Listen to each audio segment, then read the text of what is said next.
Les syndicats aujourd'hui, CGT, FSU et Solidaires, ont appelé à cette journée de mobilisation tous les précaires, tous les travailleurs, tous les privés d'emploi, tous les retraités, toutes celles et ceux qui aujourd'hui pâtissent de la crise sociale, de la crise sanitaire, de la crise économique, qui était déjà préexistante à la crise sanitaire, faut-il le rappeler.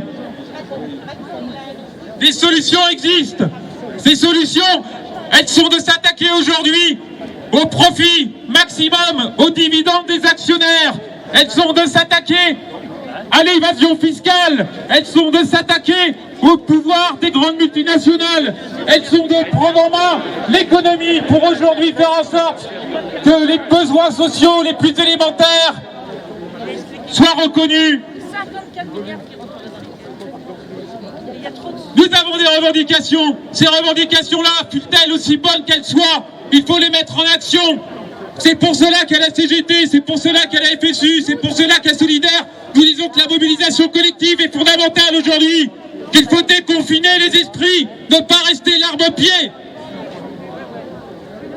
Dans cette crise que nous vivons, les libéraux, mais aussi l'extrême droite en embuscade, attend, elle agit en même temps, sournoisement, au vu de tous.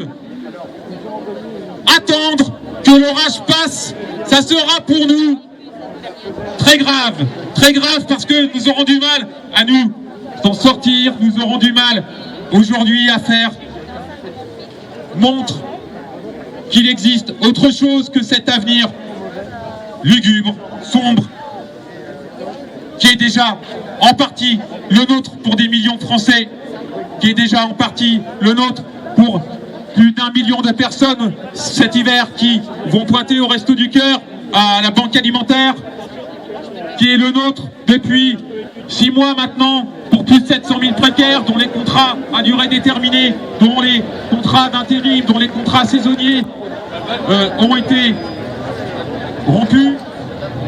Ils sont le nôtre pour tous les salariés qui aujourd'hui en CDI ont dans un certain nombre d'entreprises la peur au ventre de perdre leur boulot et que les employeurs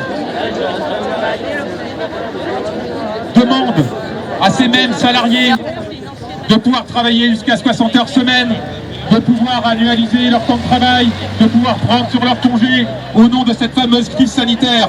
Or, comme dans toute crise, nous savons que les mesures qui passent sont souvent des mesures qui restent après la crise.